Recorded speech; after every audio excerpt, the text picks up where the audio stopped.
Nama saya Dedi, usia 27 tahun, dan saya sendiri saat ini bisa dikatakan sebagai seorang petani pemula.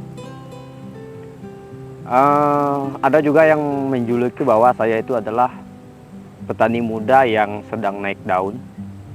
Oh ya, untuk jenis tanaman sendiri yang saya kembangkan menjadi mayoritas utama di sini, walaupun banyak jenis tanaman, tapi yang paling utama saya tekankan di sini dan saya perbanyak itu adalah CMK, ya, cabai merah kecil, atau ada dalam istilah Latinnya itu Pedaceae sambalus. Ya, mungkin teman-teman baru dengar. Pedaceae sambalus itu bahasa Latin. Yang bisa kita terjemahkan ya mungkin pedaceae itu berasal dari kata pedas, ya, sesuatu yang pedas. Sambalus itu artinya makanan yang pedas, ya, yang disebut sambal. Jadi artinya cabai, atau dalam bahasa Latinnya Pedaceae sambalus itu adalah sebuah tanaman atau sayuran, buah lebih tepatnya. Cabai masuk sayur atau buah ya? Kita lupakan saja. Intinya sesuatu yang bisa menghasilkan rasa pedas, gitu ya, Pedaceae sambalus. Nah, cerita di balik saya dijuluki sebagai petani naik daun itu sebenarnya kejadiannya begitu cepat. Suatu ketika saya tidak sengaja waktu itu disuruh oleh ibunda saya untuk membersihkan sekitaran kebun pisang kami. Nah, dan tidak sengaja ketika saya menebas salah satu daun dari pisang tersebut, daun tersebut jatuh. Kemudian saya tidak sengaja menginjak kulit pisang dan saya tepat terjatuh ke atas daun tersebut. Nah, jatuhnya saya nggak baring atau tengkurap dan segala macam, tapi langsung duduk seperti ini. Nah, habis itu tidak sengaja tetangga saya lewat begitu melihat saya, Dedi, kamu naik daun. Ya sudah.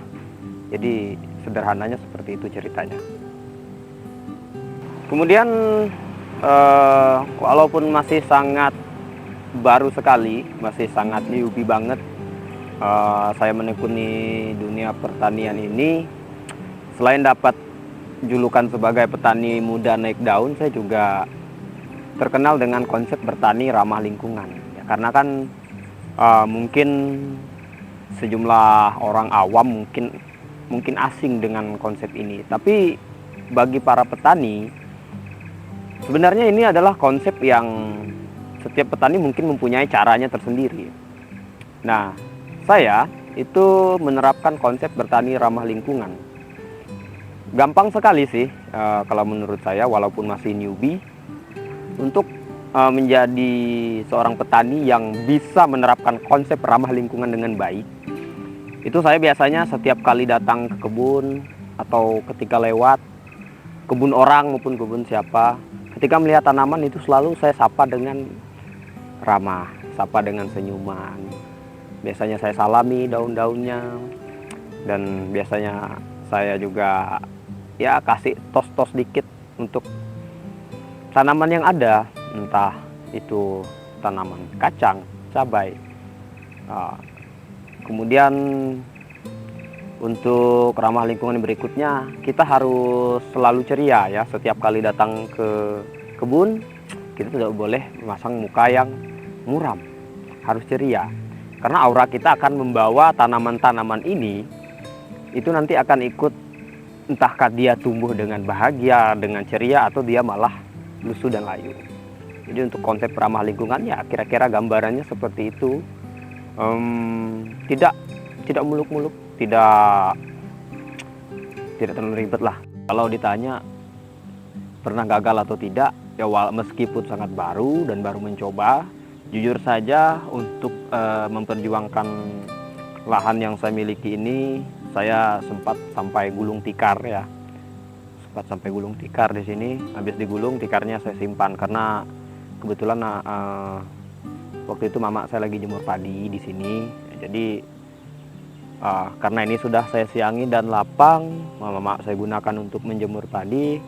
Ketika beliau menggiling padinya ke tempat penggilingan ya, padinya udah diambil dimasukin ke karung gabahnya, baru mama saya panggil, "Dedi sini tuh, tolong gulungkan tikar mama." Ya udah saya gulung. Itulah saya pernah gulung tikar juga di sini.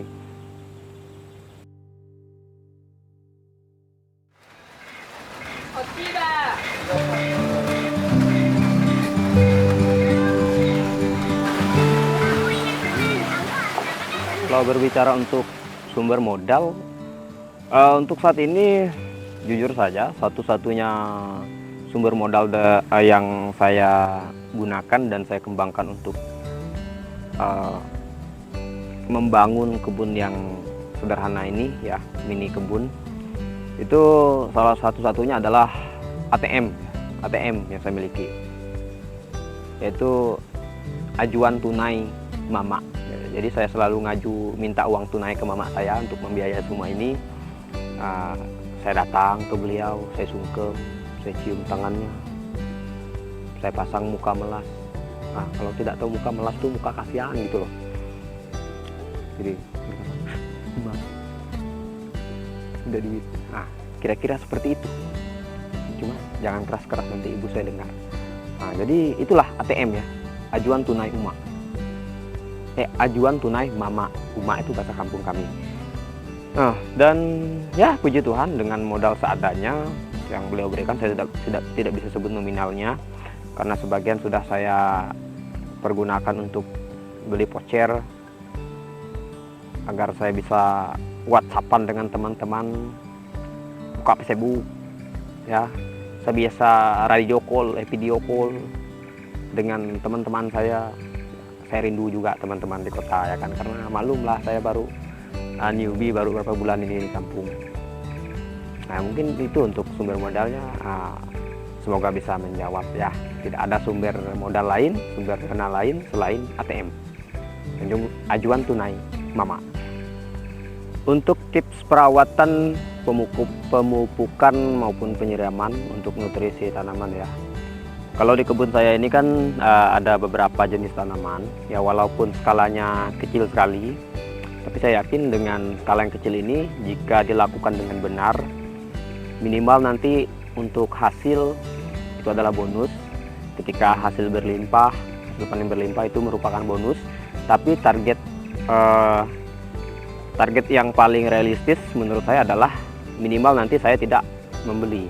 Keluarga saya, orang tua saya tidak perlu membeli untuk jenis sayuran sendiri karena kita sudah punya sumber dayanya, kita sudah menanam, kita sudah menyiapkan sumber daya, ada singkong, ada cabai, kemudian ada kacang di sini, ada semangka juga, jenis buah-buahan lain, bahkan sawit pun ada. Sebenarnya ini kebun sawit, cuma kita tumpang sari dulu untuk sementara karena sawitnya masih kecil.